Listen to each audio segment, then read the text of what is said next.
52 teams of 8 antique rival wisdoms compete to do the future a favor and guide a life at stop2think.com.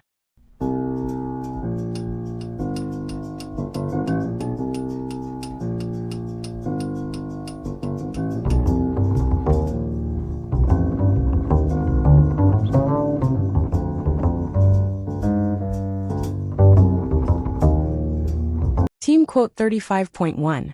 Subtlety may deceive you. Integrity never will. Oliver Cromwell 1599 to 1658.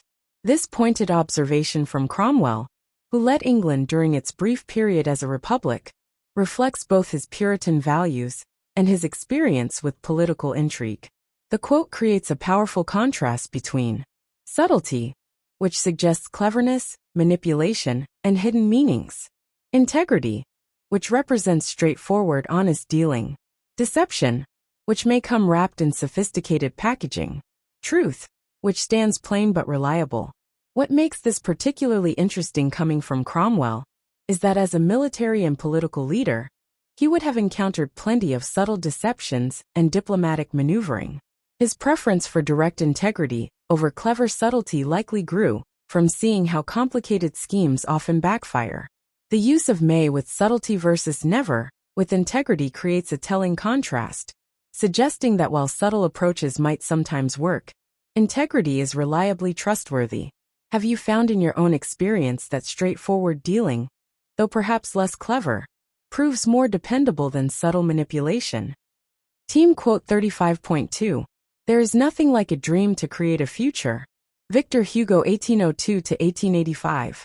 This inspiring observation from Hugo, who brought his own dreams to life through works like Les Miserables and The Hunchback of Notre Dame, captures the transformative power of imagination and aspiration. The quote works on multiple levels. It positions dreams as catalysts for real change. It suggests that imagination precedes creation. It implies that our visions shape our reality. It recognizes dreams as the seeds of actual achievement. What makes this especially meaningful coming from Hugo is that he understood how dreams could reshape both personal and social realities. His own works often centered on characters whose dreams and ideals drove them to transform their circumstances. The phrase "nothing like" is particularly powerful because it suggests dreams have a unique capacity to generate future reality, that they're not just idle wishes but actual tools for creating what will be. Have you noticed how your own achievements often began first as dreams or visions before becoming reality? Team quote 35.3.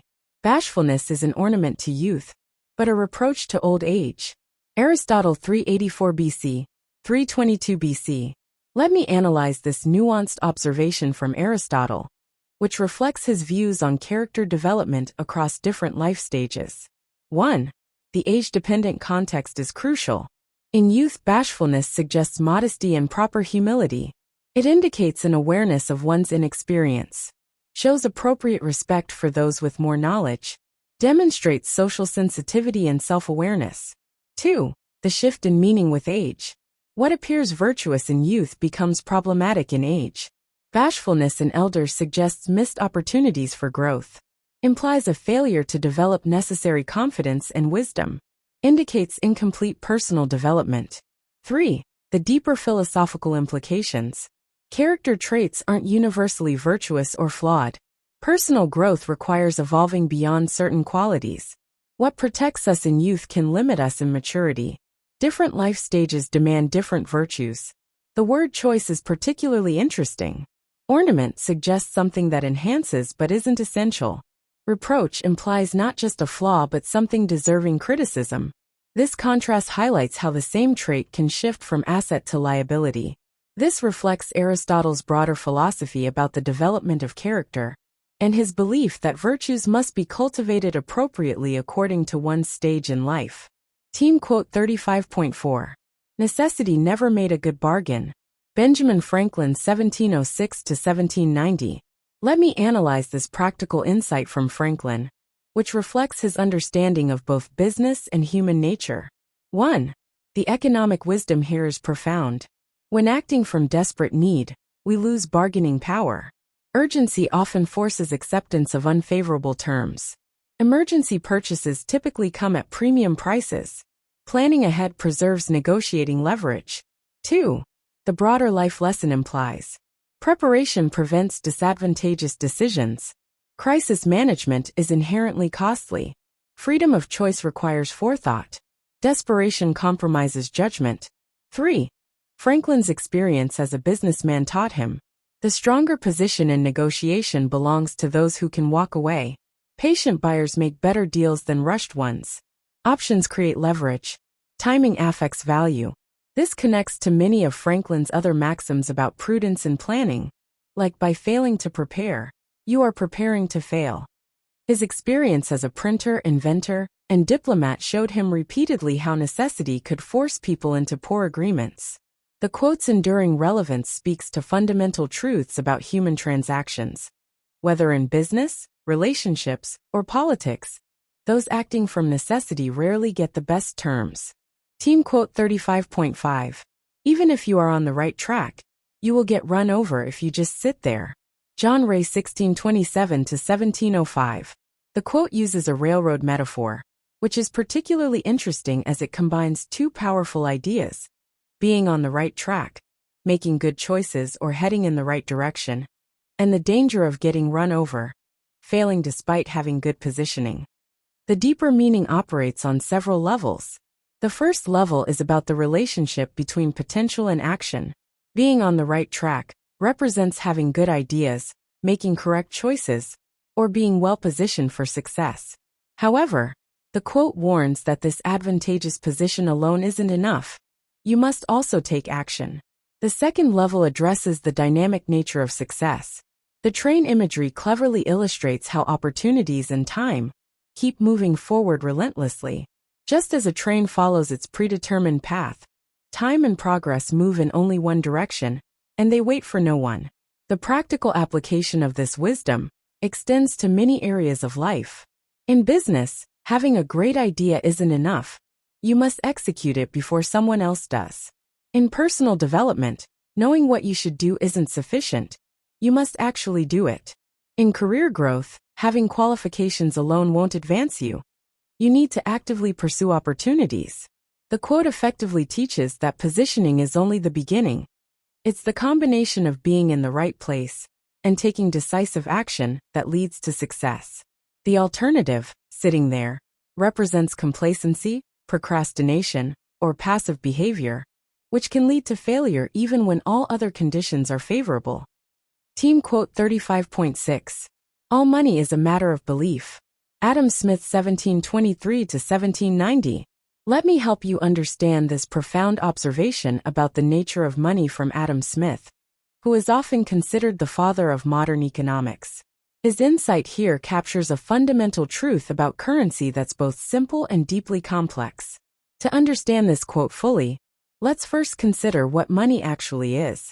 At its most basic level, money is just pieces of paper, metal coins, or in today's world, digital numbers in a computer. These things have no inherent value. You can't eat a dollar bill, build a house with it, or wear it for warmth.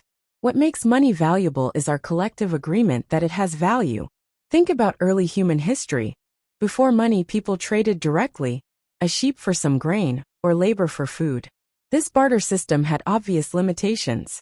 Money emerged as a solution, but it worked only because everyone agreed to believe in its worth. This is what Smith is getting at. Money's value exists purely in our shared belief system. Similarly, when you deposit money in a bank, what you really have is a belief that the numbers you see on your screen represent real value that you can claim later. The entire banking system operates on this shared trust.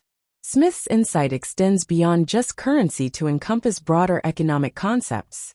Stock markets rise and fall largely based on belief and confidence. Company valuations often reflect not just current assets, but beliefs about future potential. Even the credit system that powers much of our modern economy is fundamentally based on belief. Belief that debts will be repaid, that institutions will honor their obligations.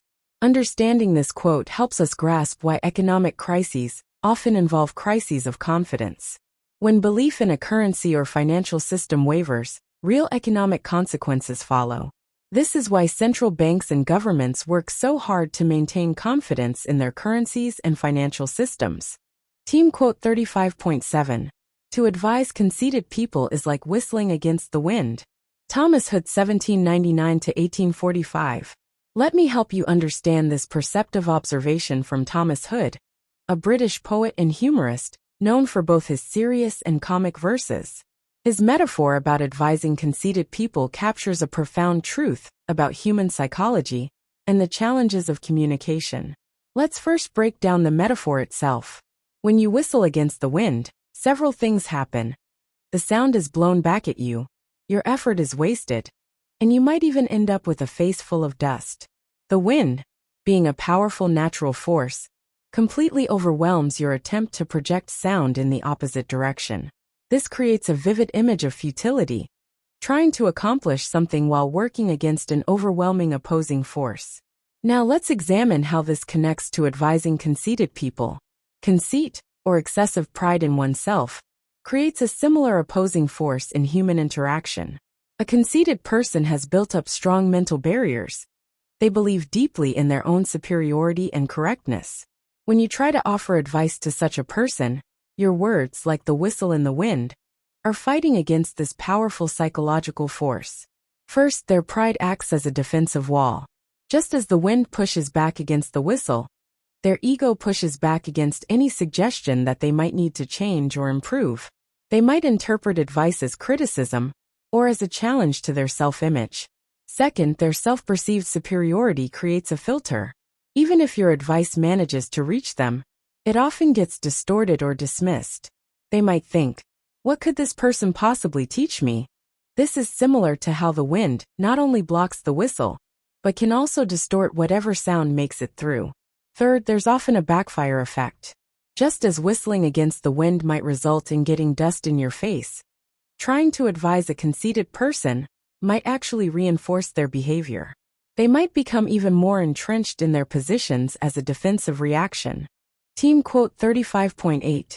Familiarity is cruel to beauty, but kind to ugliness. Ouida 1839 to 1908.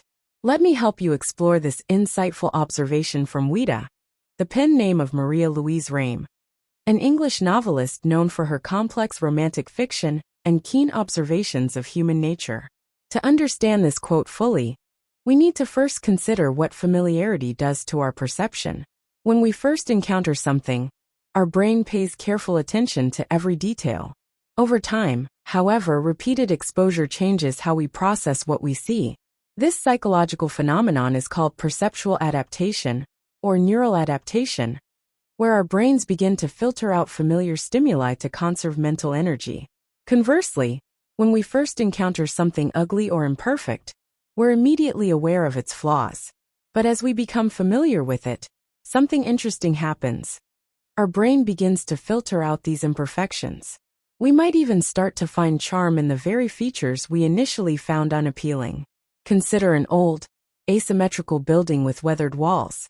What first appears as decay might eventually be seen as character.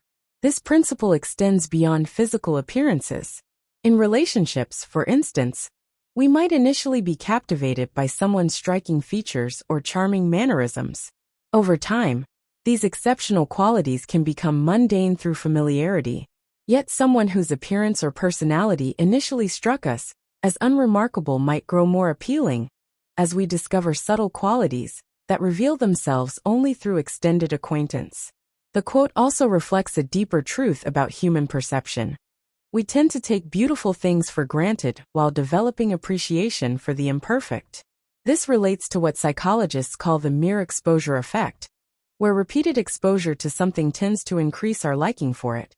But this effect works more strongly on things we initially found neutral or slightly negative rather than those we immediately loved. And to help raise school test scores and confidence with free easy extra advantage math, spelling and reading workbooks you can download for free at stop2think.com or buy at educationstopshate.com. Free easy math wisdom workbooks with octa repetition to grow math self-confidence. You'll get plenty of repetitive practice of age ranges and averages of our 52 teams of 8 quote authors. Free easy alpha cipher-coded puzzles teach letters, numbers, and phrases using antique wisdoms that encourage and educate. Can you decode this cipher quote of encouragement using either our learning to spell or just for fun instructions? And since time is money, practice reading faster with 52 teams of antique rival wisdoms. We offer printed versions and timed videos with background music. Sign up for free weekly emails of 52 teams of antique rival wisdom workbooks with easy math, spelling, and reading practice. And if you'd like to get paid for sharing our wearable wisdoms, keep this in mind. Everyone I know wears a shirt, and most of us change them daily, so change your shirt and change the world. Social equalities are blatantly subliminal antique positive wisdoms repetitively shared without saying a word. This applies to all our wearable shareable wisdoms, like pretty witty baby onesies and pretty witty kids. Youthful truths let your kids gain confidence, sharing antique wisdoms with their friends. Imagine them sharing words of wisdom with classmates and teachers. I think, therefore I think tees I wear is a super easy way to share words of wisdom.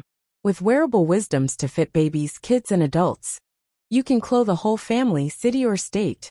So do the future a favor by encouraging, educating, and entertaining with words of wisdom. Make us all wiser and kinder. And for a downloadable PDF of these team quotes, join the 52 of 8 today.